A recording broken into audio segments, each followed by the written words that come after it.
yourself.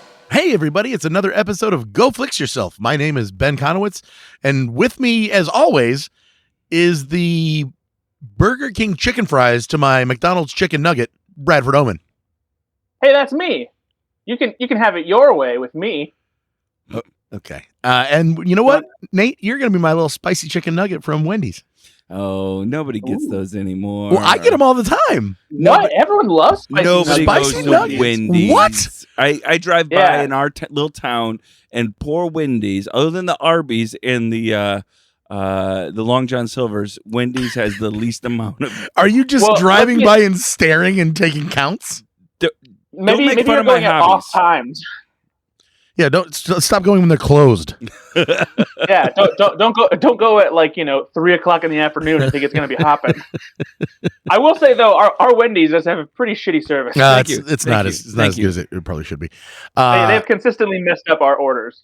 Okay, easy there. Go write a Yelp review. All right, They are all right, actually a listen, sponsor of this fucking show. Wendy's. So speaking of actual sponsors, Brad, do we have one this week? Yeah, I got one. You know what? I enjoy myself some Stop summer. hold on a second. Aunt Myrtle's whipped cream. That sounded so made up. You're like, yeah, I got one this week. Looking around the table. No, I enjoy me a good summer beverage all year round. I don't care if it's winter. Sure, I'll have a nice hot chocolate. Maybe I'll enjoy a hot tea sometime. But I also enjoy a good iced tea. And today, what I got is a nice sweet peach iced tea from Slim Chickens. It's a chicken restaurant out here in Utah. Slim Chickens? Slim Chickens is what it's called. The logo Slimmy is Chickens. a chicken wearing a fedora, holding a guitar, looking kind of like a badass, I guess. What was Clucky Arbuckle taken? Did you say looking like a badass in fedora? I would love to go to a chicken restaurant called Clucky Arbuckle. But no, so it's I got this. I got some chicken tenders from there today at the DoorDash, and I got myself a nice peach iced tea from Slim Chickens. So Slim Chickens, if you ever check it out, Check it out. Check it out. Because you're in what, Provo? Is that where you're at? Where in the world are you? Yeah, Brad sounds weird because he's online only. Do I sound weird? I'm going to say that you don't sound like you're in the standing next to us. studio. Yeah. I'm not normally standing next to anybody. Well, that's very true. But yeah, so it's in, I think it's in Orem, Utah, actually, which is not too far from Provo. But yeah, in that area. So say hi to your girlfriend, Brittany.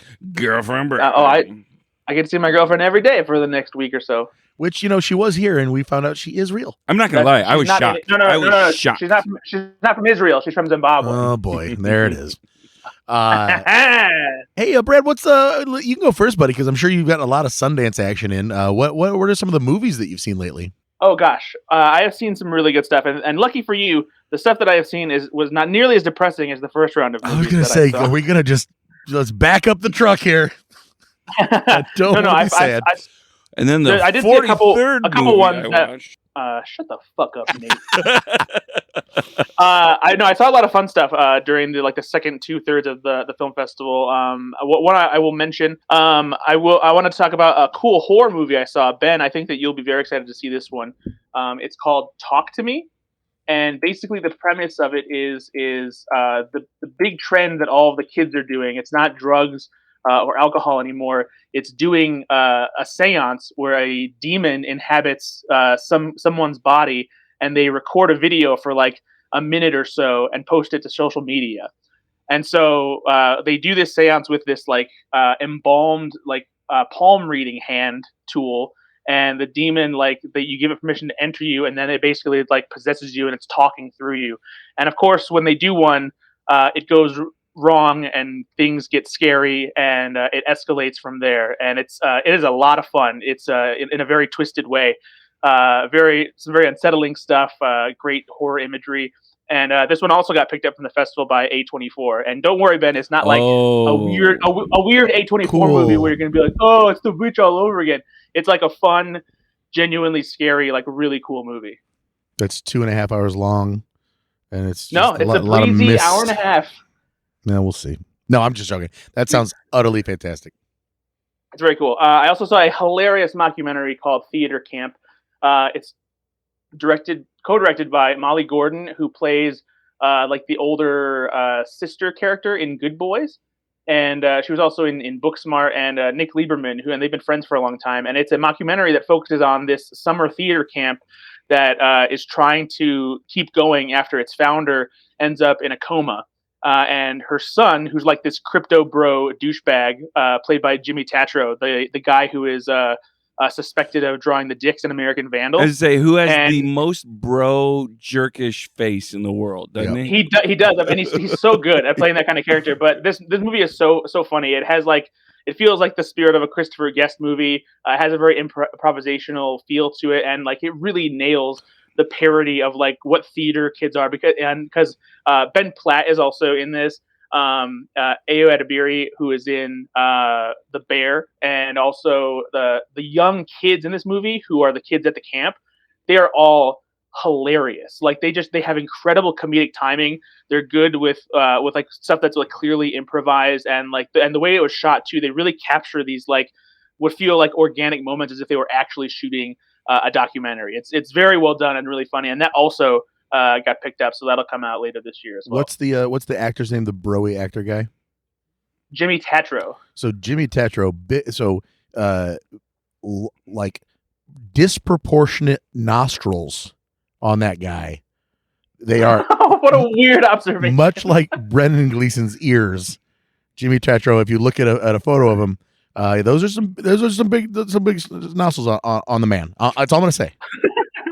Hey, Jimmy Tatro, look us up. Come on the podcast. We'd love to talk about it. Yeah. There you go. You can punch me in the face. And then two more I'll mention real quick. Rye Lane, which is this fantastic romantic comedy that is kind of like Before Sunrise, but with this youthful energy that's set in the outskirts of London.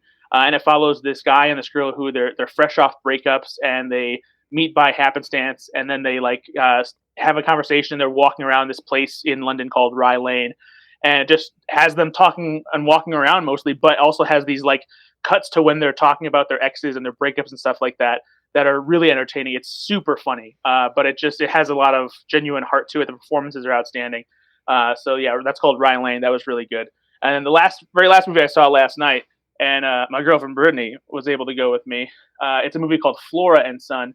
And I was really excited to see this one because it's directed by John Carney, who did Once and Begin Again and Sing Street, which I have sung the praises of many times. You love Sing Street. I love Sing Street. And so I was very excited about this because John Carney has this way of telling great stories with characters who are moved and connected through music. And this is another one of those.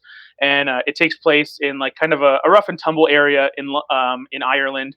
And it follows this woman who had a kid very young. He's kind of a troublesome teenager, constantly getting into various states of mischief. And she tries to buy him a guitar to give him a little bit of direction, something to do, but he's not interested. So she takes it up, and she starts taking these lessons to how to play guitar on YouTube, but from Joseph Gordon-Levitt, who plays an American character living in California while she is in Ireland. And they kind of strike up this a flirtatious relationship as she's learning guitar, and they start to connect because of his original songs, and she likes helping him write them. Meanwhile, her son has an interest that he hasn't disclosed to her, where he's making electronic club music. And so the story coalesces into this really interesting way of how they all kind of help and connect to each other. And of course the music is super catchy, like it is in all of John Carney's movies, and it's just another fantastic movie. Just the way he can make all these different movies that have a similar feel but don't ever feel stale or formulaic. It's I seriously, I will see any movie John Carney makes, and this was another great one. So it stars Bono's daughter. And that got picked up. Huh? It stars Bono's daughter. Is Eve Hewson Bono's daughter? Yeah. Wow, I had no idea. That's crazy. Yeah. It's and she's great. She's really, really talented. She's in a show. Yeah, she's fantastic TV. In this movie. Yeah. You think of that? Coincidentally enough, Apple TV picked up this movie, so it'll be playing there at some point, and we'll get a. You'll get your new iPhone, and this movie will be preloaded on it. Well, no, you'll get an Apple TV, and the movie will be preloaded on.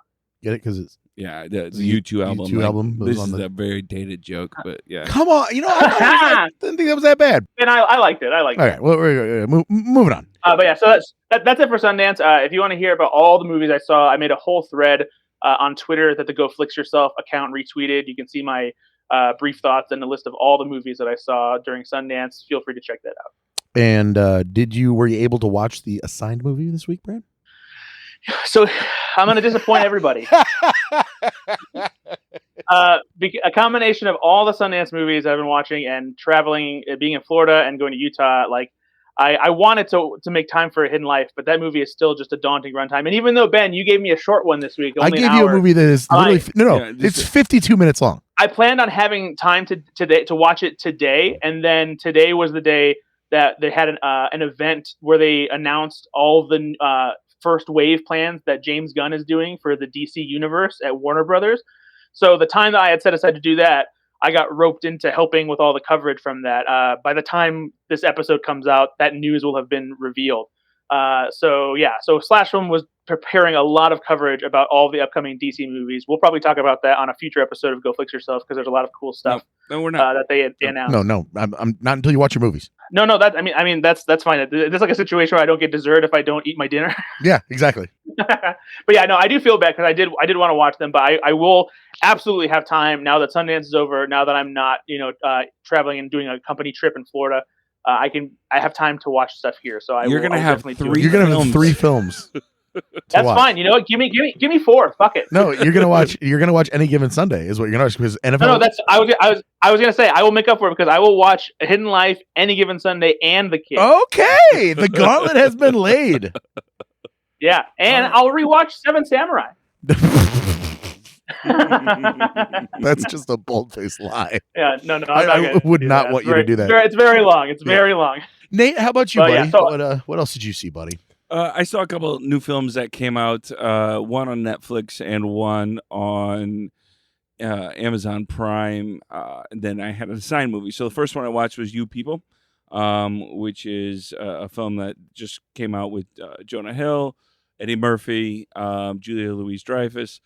And it's done by the same guy that created the show Blackish, if you've ever seen Blackish. So Kenya Barris. Exactly. And so there's a lot of, obviously, if you've seen the trailer, we actually talked about the trailer on this show. There's a lot.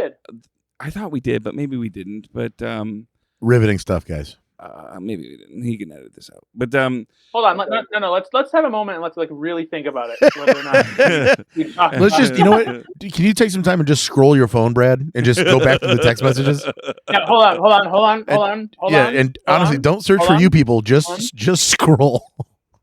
I'm going to put in you, and that should help clear things up. That will help. Yep, absolutely. So it's fine. There's nothing great about the movie. The trailer was better than the film was. It was funnier. All the funny parts were in the trailer. There's a lot of, I think, cultural comedy that could have happened and I'm going to admit that I love the show Blackish. I think it's hilarious. But it didn't necessarily come over to this. It became kind of predictable a little bit. The performances are still good, but it's okay. You can watch it if you want. Shotgun Wedding. Yeah, I actually I saw this too because my girlfriend Brittany wanted to watch it. And so you watched that instead of The Kid. Okay, no, that's fine. You don't have time. Yeah, you don't have time. I know. I'm sure you've never done anything because your girlfriend wanted to do it, even though you had other stuff to do. Yeah, I haven't, and that's why we're on the rocks. That's right. It was really awkward. I got here and she was breaking up with him. I just can't do this anymore, man. I can't do this anymore. And he's like, "Can we talk after the podcast?" And she said no, and she left. Yep. But no, I watched this too, and it's I feel like it's trying too hard to like make statements about race and like religious clashes and like assumptions people make and how they try to like pander to races that they feel like they need to. There's some really funny moments, but like it feels like the script needed like another polish. The thing I appreciated the most out of this movie was Jonah Hill. I feel like Jonah Hill was the best thing about this movie because you agree with that, Nate? His fast talking nervousness and like when he's reacting to all the cringeworthy stuff and everything, he was just really good. Like he lit up the screen, I think, every time he was on it. And that's not to say everyone else was bad. He was just like particularly great in this movie. Nate, do you agree? Yeah, yeah, I think he was very good. I would say Julia Louis-Dreyfus was good as well, but she's always, I think, very good. I honestly kind of disappointed in Eddie Murphy. They didn't really give him much, honestly, other than kind of, and they even play on the trope of an angry black man, right? And so, and I didn't mind though that because like I felt like it was nice to have him give a more subtle. It was a very performance. subtle kind of subdued performance for him, but it was fine. He didn't do bad. It just I thought there was kind of like you. There was more there in this film that was under the surface that could have come out probably with just a little more work. So yeah, but it was fine. I mean, I didn't regret that I watched it or anything. But did you watch the Assigned movie? I did. The assigned movie for me was by my friend Bradford, and it was called Edge of Tomorrow. Again, these guys and their Scientology, they just love it. They just keep on giving me films by Tom Cruise, and they're like, no, you got to give it. You got to be open about it. You got to have an open mind about this. About Scientology, Dianetics. Yeah. Yep. So Edge of Tomorrow was a film made in 2014, and it's essentially Groundhog Day meets Halo. Yeah. So yep. That's an apt description. Doesn't mean that it's bad. No, I actually liked it. It's very good. But I honestly, I think Tom Cruise is fine. He wasn't my favorite part about this. I thought Emily Blunt was very good. She's fantastic. And it was a fun cast. Honestly, it was Brendan Gleeson was fun. There was enough comedy in this as well. It's not a comedy movie at all, but there was and enough. also it's very funny though. It is got some really funny parts in it. Would you agree that it's not? If you say action comedy, you think of course, like The Other Guys or things like that. And this is definitely not that. This is an action movie that has some comedic elements, very comedic elements about it, but it's definitely not telling jokes. Kind of like not that it's in the same tone necessarily, but like how Bad Boys is very funny.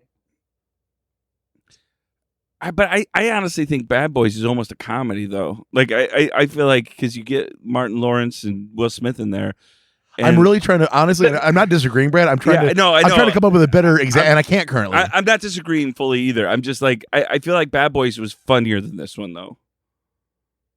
Yeah, but I mean, Bad Boys is very comedy forward. This is very action forward, and then there are elements of comedy in it. That was my thing. It's there. And it kept my interest, and it was funny enough. You know, there wasn't there wasn't a laugh in every scene or anything. So I feel like, and this might be a big shot out here, but a lot of the Marvel movies are kind of like this, where if it's very action heavy, they still have some good comedic sides, but they're not telling jokes. Yep. Yeah. What I really maybe Iron Man was a good example. Yeah. Yes. What I really loved about this film, though, is that it tells the story of European suckiness. Because you know who didn't get taken by the Martians? Americans. Yeah. Because you know what? These colors don't run. That's right. Doesn't matter if you're coming from the sky, if you're part of the sky people, or if that's Avatar, but that's Avatar. But again, James Cameron, come for us, all right? The Americans will keep you gross. Better. Come for me, James Cameron. Better title: Live, Die, Repeat, or Edge of Tomorrow? Live, Die, Repeat is the better title. Yeah, I would agree. And so it came out as Edge of Tomorrow, and then on the DVD, it was Live, Die, Repeat. Yeah, it still had Edge of Tomorrow on it, but they kind of rebranded it so that Live, Die, Repeat was more prominent. And I can't remember the last time they kind of did that. You know, and was it because it just wasn't tracking well because of the title? I don't get it. To give also to kind of give for those of you that have seen this, to kind of give a modern fact about this. This was written by the same guys that are writing the new Indiana Jones film as well. So if you like the writing in this film, and hopefully again with a little bit of the comedy action, you know, hopefully they'll find that balance well in the Indiana Jones film. And honestly, the Raiders had a lot of that kind of comedy action first, and then there's the wink and the nod comedy is what I would like to call it. Yeah, I know you said that you liked Emily Blunt a lot in this movie, and that Tom Cruise was just okay. I actually think Tom Cruise is really good in this movie because he's not playing your typical action hero. Like he's a coward, he's a wimp, and he's running away from the war. And the look on his face, and like the way he plays panic stricken and like just trying to escape and get away, and then like that slow shift as like he gets like more and more used to what's happening and like is trying to figure out. He needs a macho Tom Cruise. He doesn't need a wimpy Tom Cruise though. No, Brad. I need it recasted is what I need. But you know what, Brad? We haven't done a recast in a long time. So next episode, we're going to recast Edge of Tomorrow. All the Tom Cruise movies. Yep. Benny, what did you watch? Nate really needs what Nate needs is like some good joke. The AI software. What's the I can't remember I'm blanking on the fucking term. Chat It's GPT. fake. No, fake something. What's the face? The face replacing. Reface. Oh no. They do a reface app. Oh no, it's I'm fake. so- Yeah, I know what you're talking about. You're They gonna did cut all this this. with. Shit, it's driving me crazy. All right, good podcast. There was an app that I had on my phone that was called Reface, and you could put your face into these famous people's Deep roles. fake. Jesus Christ. What is it called? Deep fake. Oh, deep fake. Yeah, the Tom Cruise deep fake. Yep. Yeah, we needed to give a deep fake that like replaces Tom Cruise with the actor of Nate's choice. Yeah, Yep. we're gonna go ahead and just cut all that out. Yeah, cut that middle part and it'll land and it'll be good. So Betty Boy, what did you watch for this week? I watched two movies. I watched The Way Back with Ben Affleck, talented up and comer. Do we have an agreement here? Do we like Ben Affleck here? Because I like Ben Affleck. I do. I am a defender. Yeah, I think Ben I Affleck's like great. him a lot. He so I didn't do any research as far as what he was going through when he made this film, but as somebody who drinks too much, he nailed it. Let me just tell you, the puffy face that he was rocking this entire film. Basketball movie. So this is a movie where he is a former high school standout athlete, and he's fallen on hard times. And I mean, spoiler alert, the reason he's fallen on hard times is you find out a little too late in the movie, honestly, that his son died. And so that's why he's turned to the bottle. I would have preferred it if there wasn't like this earth-shattering event and he just kind of slowly turned into an alcoholic, because that's not everybody that drinks too much, has a life-changing event, guys. And this came out right at the time the pandemic was starting, I think. So it kind of got looked over a little bit. But honestly, it's a solid. It's like Glory Road or Gridiron Gang or whatever. All those movies. There's a lot of sports movies kind of in this vein. What's the one? Hardball with Keanu Reeves. Mm-hmm. Honestly, in a certain respect, the Mighty Ducks was one of the first, right? Where that played it. Well, I would argue the guy that was in trouble and has to coach. Talk about basketball and alcoholism. I would argue that Hoosiers came before. Sure, absolutely. So put some respect on that, please. I will. But it wasn't Gene Hackman; it was Dennis Hopper as the alcoholic. But he's just anyway. So this movie it's solid. It's not over the top, supremely well acted. It doesn't have much to say as far as anything earth shattering. But I will say the kids in the movie are good. Ben Affleck is very good in this. He is.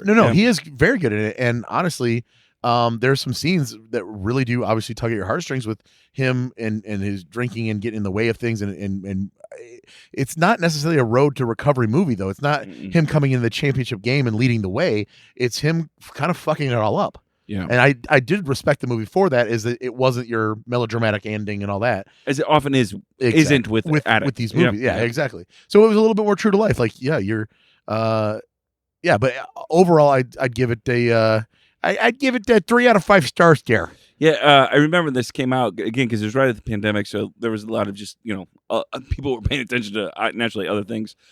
But Affleck talked a lot about this film being kind of a therapy for his alcoholism. Well, and, I wondered if he honestly was either coming off of it or still dealing with it when he was shooting, because you can't fake that level of puffiness in that face. And I think he just knows too, right? So I think his performance was informed by a little bit of, like true to life what stuff. it's like to be really hungover and try to do something. And feeling like an idiot afterwards, right? Yeah. So that was just kind of that was a fun one that I watched. And do you think that you could beat Ben Affleck in basketball? Ooh. How much time do I have to prepare? I would say, like Ben Affleck shows up tomorrow and says we're driving to the gym?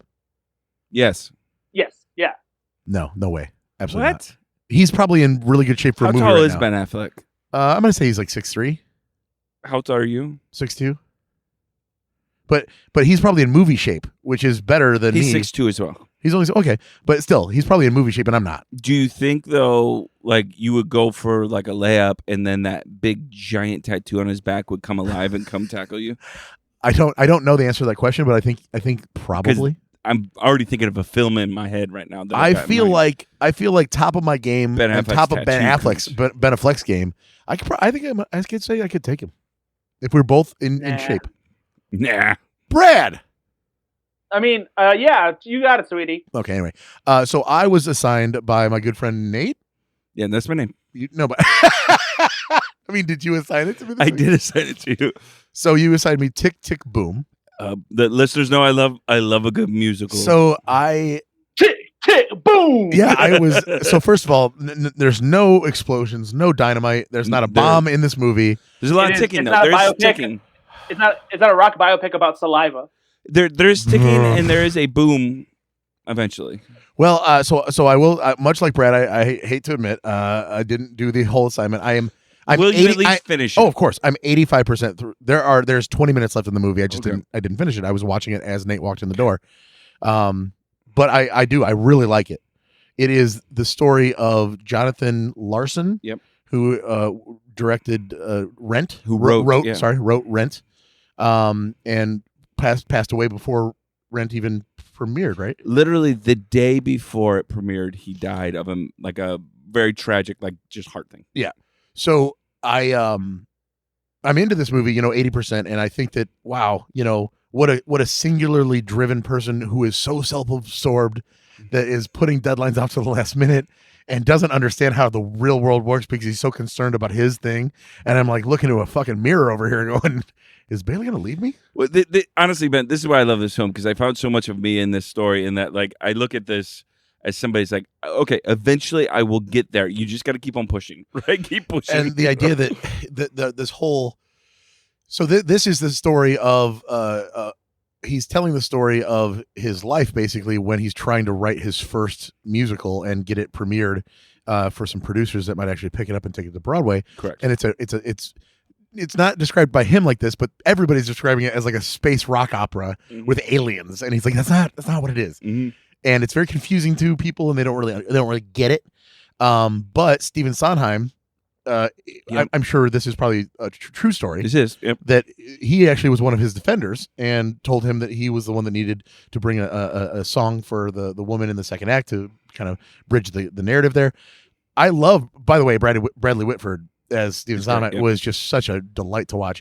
I'm glad that I watched this with Bailey because she was able to point out all the famous Broadway people that were in it. Gotcha. Yeah, I know who Lin-Manuel Miranda is. Yeah, I don't know who directed this. Literally anybody else. And she's like, oh, that guy's from Cats and that guy's from this and that. She's pointing it all out. I'm like, okay, good. I mean that whole diner sequence is filled with Broadway people, and I don't know more than two of them. Exactly. And I knew that I saw Mrs. Huxtable. Oh yeah, Felicia Rashad. Yep, I saw her in there. And then I saw Broadway. Great. I saw Lilith from Frasier. Oh yeah, Bebe Neuwirth. There you go. And so I know she's a Broadway great. I know these people from sitcoms, and Bailey's like, oh, these are famous. Is Bailey a Broadway? She loves Broadway. Okay, all right. Actually, there's one scene where in the alley behind the diner you can see Mr. Mistopheles and Rumpelteazer. I love that. Yeah, I saw Cats. I know what you're doing. Rumpelteazer. I also so we are going in March. Bailey and I are going to see Josh Groban in Sweeney Todd in New York. Oh, good for you. So my friend John hooked me up with tickets through his American Express, whatever. He was able actually to do this, and it was not that expensive. Holy shit, we're going to see Josh Groban in New York. That's going to be incredible. So this film is on Netflix. So if you want to watch a good film, that again, it was one of my favorite films that came out that year. And again, I know it's a musical. Some people might be scared away. But from a guy that doesn't love musicals, yeah. I will tell you that it's the kind of musical I like, where there's a lot more dialogue and actual talking and real verbiage than not everything is a song. And when it is a song, there's a lot of dialogue that happens as the song is kind of playing in the background, and there's a lot of exposition that happens during the songs. So it really didn't take a guy like me out of it that doesn't necessarily love just everything to be like a fucking opera. Like everything is sung. Come on. Yeah. And so this film also has the undercurrent as well, where when the AIDS epidemic was happening in America, it hit the theater world very hard. And so finding out that so many of your friends have AIDS, and obviously then Rent is born from this idea. This whole movie is running out of time. Exactly. And what it really for many of us that feel like what it really means to run out of time. Am I getting older? Am I running out of time? Yeah. These kind of things. I really love this film. I hope people watch it. Again, you can watch it on Netflix now. Brad, did you like it? I forget. Yeah, I love Tick Tick Boom. This was one of my favorite movies that year, and it's the songs in it are incredible. I within the first, I think it was like 10 minutes, that first song that Andrew Garfield sings, I was like, oh my god, I'm gonna love this movie. Yeah, and I've become addicted to the soundtrack as well. Andrew Garfield, my freaking word. So Andrew Garfield did not sing before this, right? He was not trained. He did no theater. This was not him, right? I mean, he did some theater, but like he was no like musical theater guy. And so He's incredible. He is. It made me appreciate Andrew Garfield even more. His range. He is just incredible. Just so good. Yeah, he's very, very good in this. Yeah, similar thing happened to Ewan McGregor when he did Moulin Rouge. He had no idea that he had perfect pitch until he did Moulin Rouge. Must be nice. Yeah, I would love to just discover that I have a perfect talent. Oh, did you know that I can dunk a basketball? I'd never tried before, but now I can dunk a basketball. What? Mm-hmm. I found out today that I can build rockets from scratch. Oh, did you know? Oh, Brad can't be on the show anymore. He's an aerospace engineer. Well, you can find I'm us. gonna go work on a new rocket that takes us to Jupiter. Ascending? Yes. Okay. Yeah, that's it. That's the two that I watched. Great. So we did watch some trailers. We've got some new films coming out that we want to talk about. One that we've already talked about that has a new trailer as well. But again, we always we want to remind everyone, if you're watching films, we talk about the films that we watched this last week, but we always ask you on our social media as well, what films did you watch? We love hearing from you, if you recommend it, if you like it, because we can't see every film. And again, you got a recommendation for us to watch, again, put it on there in the comments. We'd love to see it because we love those stuff. So we watched a couple trailers this week. One of them is the new trailer for a film we've talked about before, 65.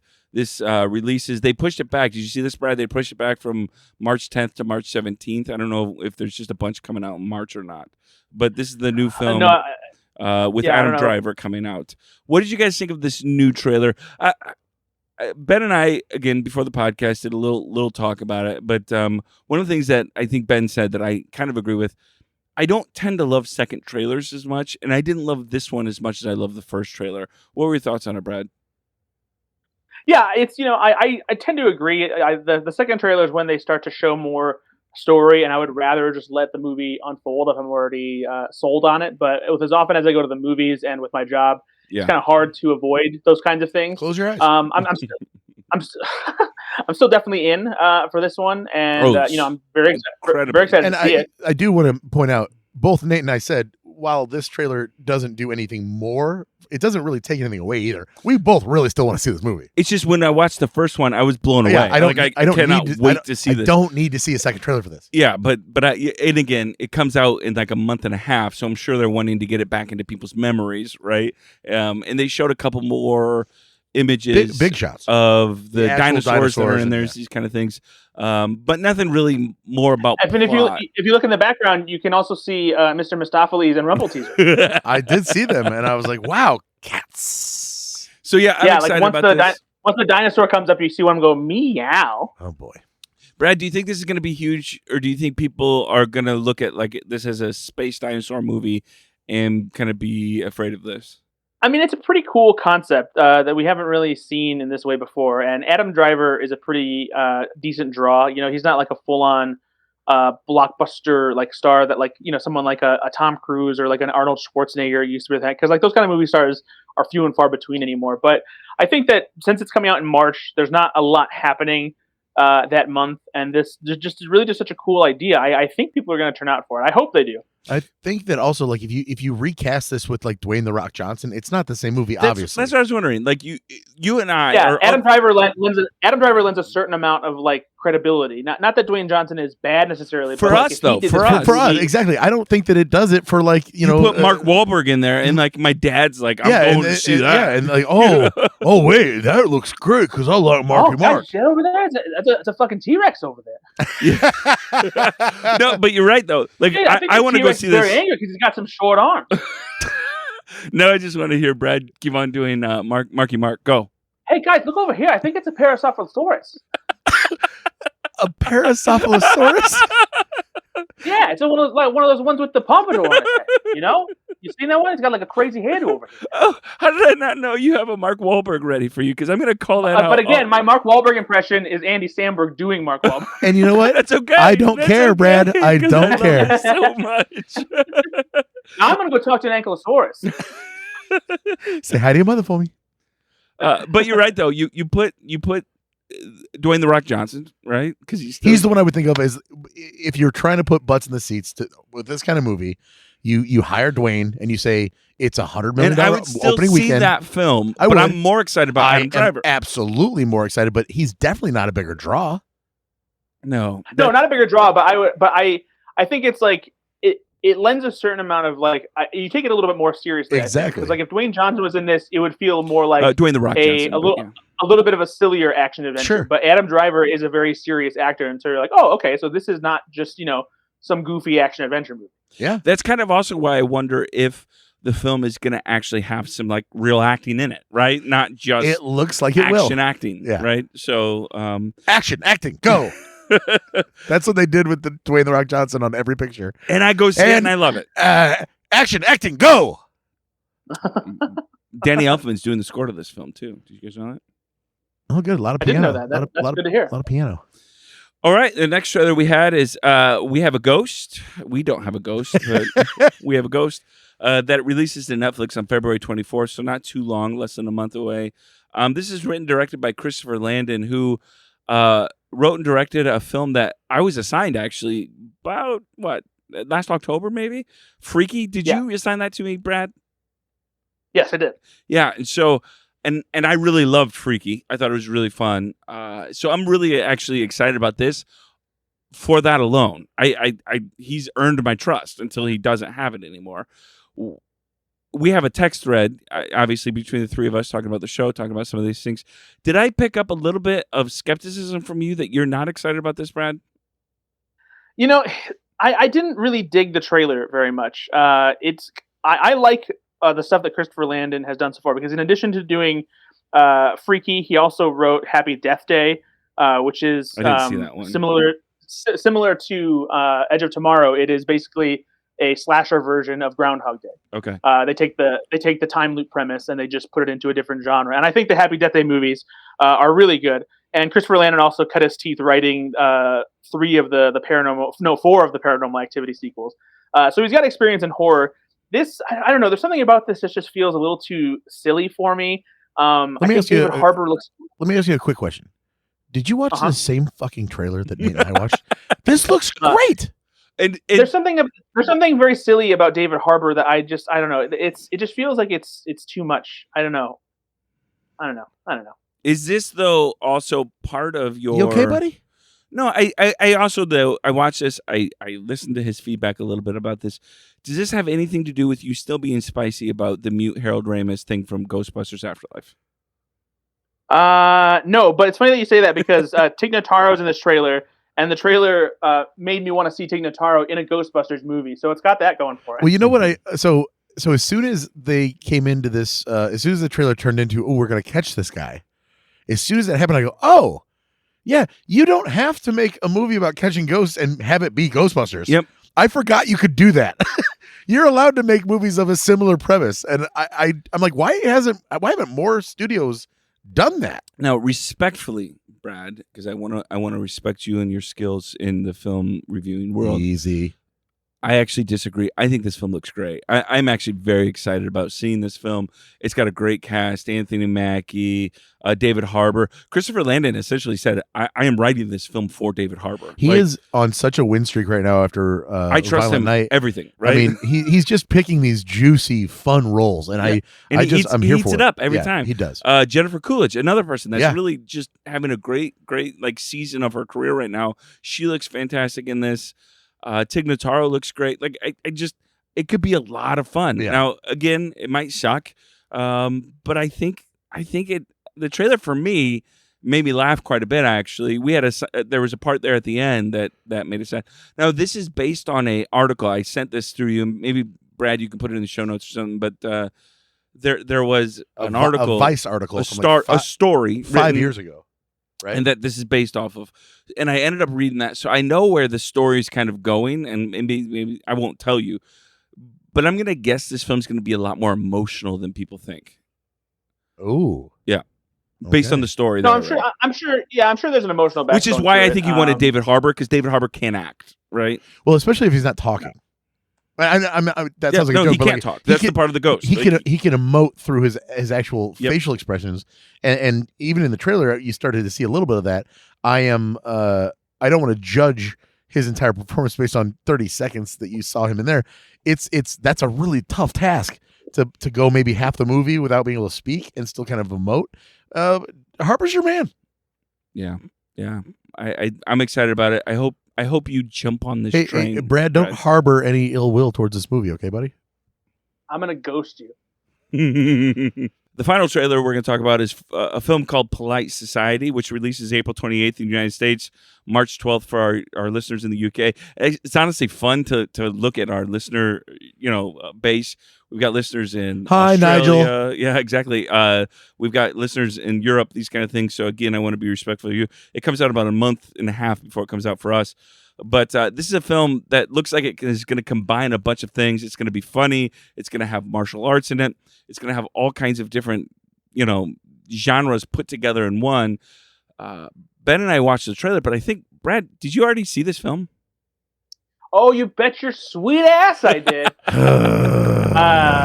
This is one of the movies. This is one of the movies that played at Sundance, actually, because it comes out in theaters so soon, and every now and then movies that already have a theatrical release planned in the early months of the year play at Sundance to just kind of get the buzz going. And so I watched this at home because it was part of the virtual slate. And man, this movie is so much fun, and the trailer really definitely provides the right kind of vibe. It has a little bit of like Quentin Tarantino Kill Bill style. It has like the stylized presentation and sleek editing of like an Edgar Wright movie. And it's a little bit goofy at times. It seems like it also has some comedic elements as well, which seem great. Yeah, absolutely. It's definitely very funny. It's just really good. It's a very impressive amalgamation of a lot of different things. A little bit of Scott Pilgrim in there too, I think I would say, which goes hand in hand with Edgar Wright as well. So I really did think I thought Scott Pilgrim when I saw this trailer. That was the movie that I most closely associated this with. And watchers of Marvel stuff will recognize a couple of the actors in there. Nimra Busha was recently in Miss Marvel as Najma, I think is her name there, but kind of the villain character in Miss Marvel, right? Is that the Salma Hayek looking? Yes, that was the one that you said. And then also, I don't think either of you guys watched. Do you watch The Umbrella Academy, Brad?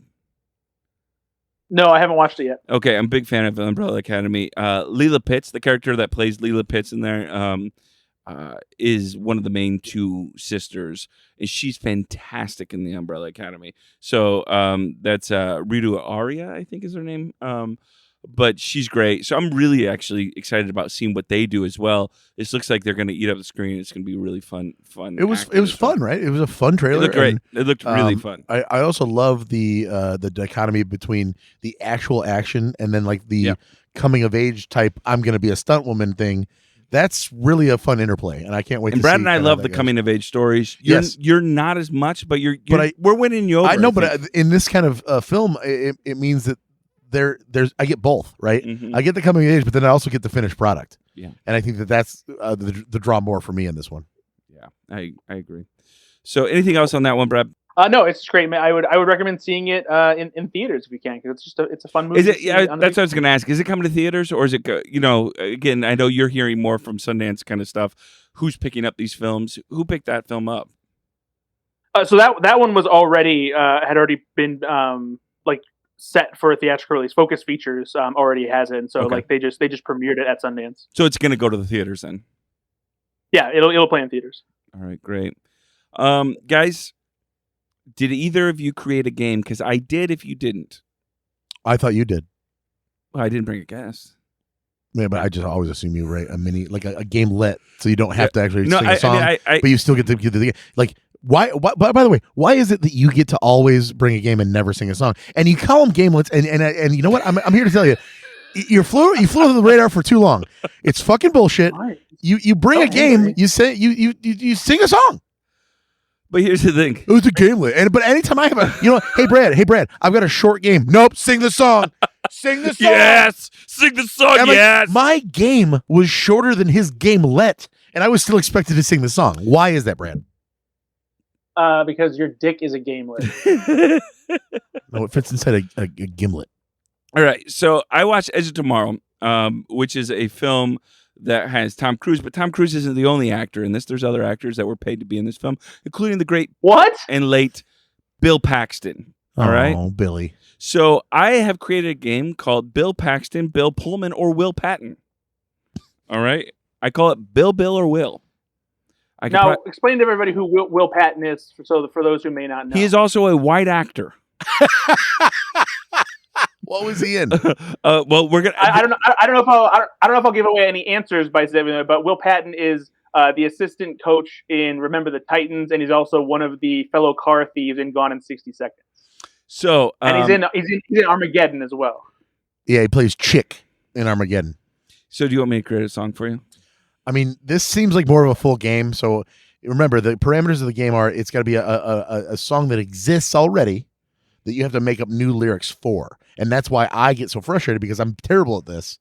And Brad's really good at it, and it pisses me off. And Joe Wicker, friend of the pod, thank you, Joe. Hey, Joey. Bailed me out last time that I had to do this. Joe is very talented. He's amazing at it. He's a musician. Yeah. So, of course, he was like, none of us are. I'm just going to literally save Ben's life here, and I will do this for him. All right. So, I need to think of a song. Yep. Connected to... Doesn't have to be connected to anything. I know, but it helps me. Okay. How about this?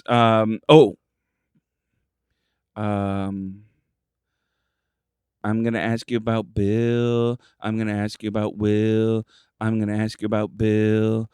Will. I don't think you know.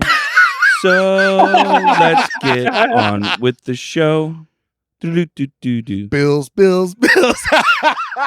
You know what? Classy. All right. Thank you. We're going to let that one go? No, that's let it go. You did it. That's a great song. I mean, that was probably the best song we've heard when compared to the topic of the game. All right. Good job, buddy. All right, thank you, buddy. I feel very proud.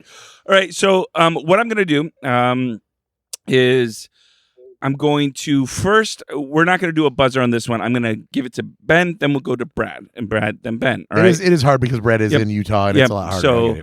So I will read you. Brad. Utah. I will read you the question. Let me get through the whole question. Yep. All right. What you need to do is tell me: is it Bill Pullman, Bill Paxton, or Will Patton? Okay. And then tell me what film it is. Okay. All right. So I'm up first? Yes. Okay. This Will had a big bit part in this 1981 film directed by Ivan Reitman and starring Bill Murray and Harold Ramis. The film is about John Winger, an immature taxi driver who, after losing his job and his girlfriend, decides to enlist in the United States Army with his friend Russell Ziske. What was the film, and which Bill Will was it? Oh, that's Stripes. Okay. And I think that I'm going to say it was Bill Pullman.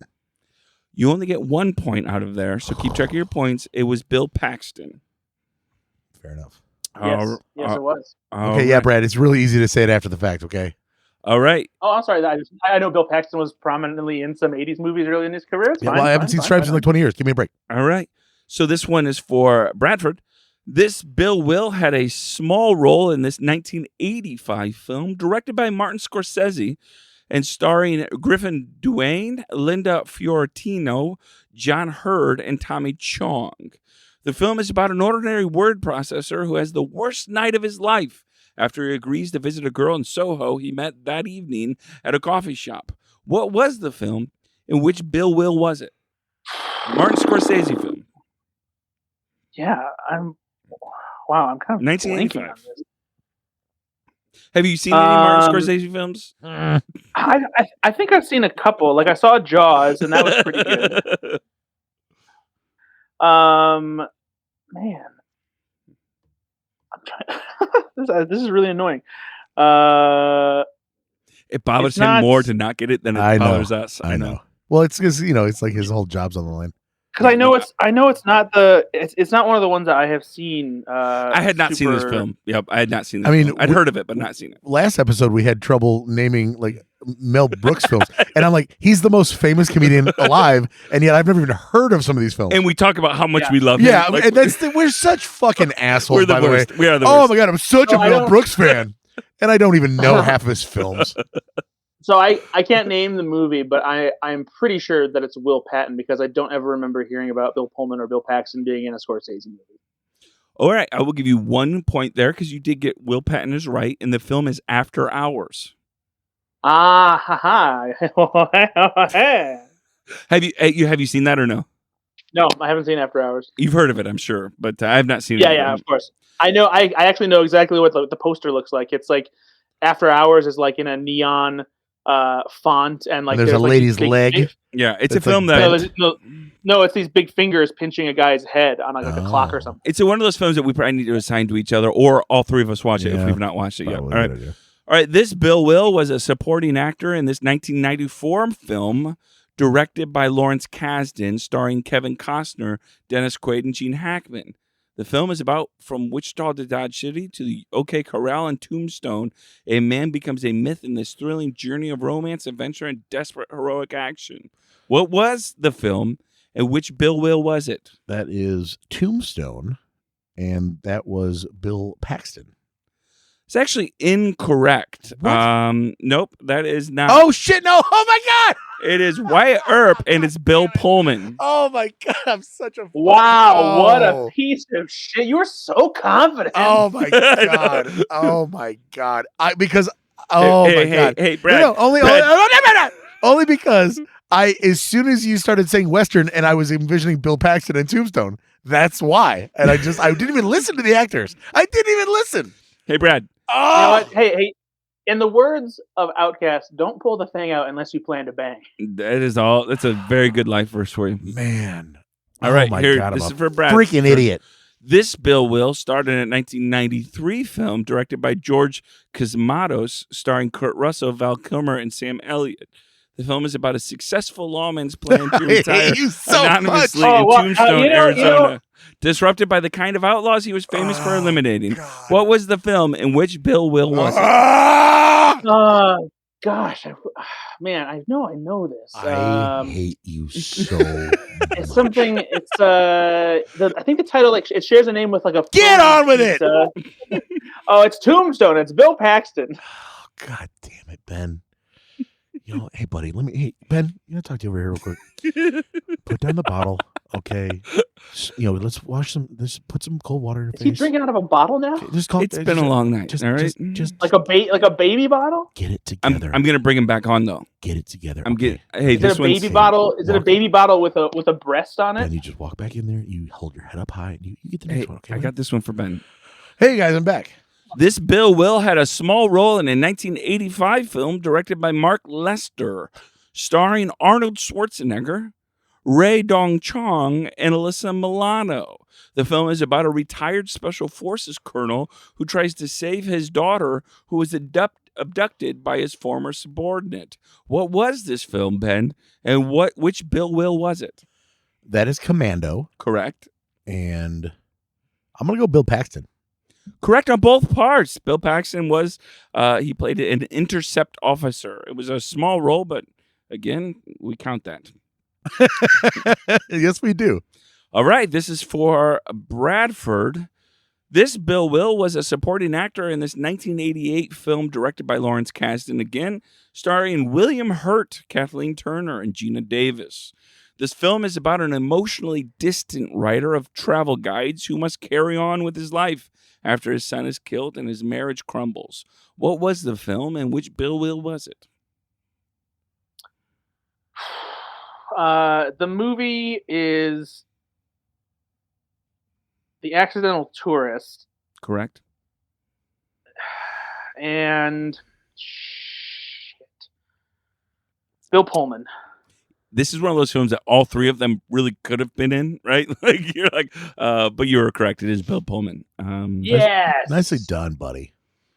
All right. This Thanks. is for Benny. This Bill Will starred in the 1985 film directed by Susan Seidemann and starring Rosanna Arquette, Aidan Quinn, and Madonna. Set in New York City, this plot involves the interaction between two women, a bored housewife and a bohemian drifter, linked by various messages in the personals section of a newspaper. What was the film, and which Bill Will was it? Oh, I'll say single white female, and I'll say it was Will. Will who? Will. What's his name? Will Patton. Will Patton. You got Will Patton right, but it is not the film. Brad, do you know the film? Run through the like run through the things again.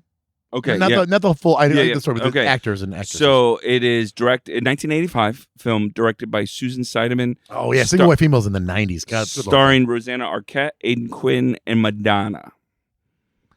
I'm trying to think of it because I know it's a movie that my parents had recorded, but I always confuse.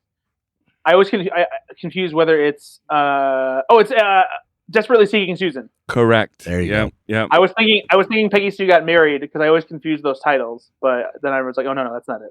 All right, Brad, this one's for you. This Bill Will was a supporting role in this 1994 film, directed by Stuart Orme and starring Donald Sutherland, Eric Thal, Julie Warner, and Keith David. The film is about a trio of American government agents who attempts to thwart a covert invasion of Earth by mind-controlling alien parasites. Which was the film, and which Bill Will was it? I've never seen this. I don't know what it is. I don't know what the name of the movie is, but I'm going to guess Will Patton. You're correct on Will Patton. The movie is called The Puppet Masters. Whoa. Oh, damn. That's a deep cut. All right. Here's one for Ben. This Bill Will had a starring role in this 1998 film, directed by Ron Underwood and starring Charlize Theron, Naveen Andrews, and Regina King.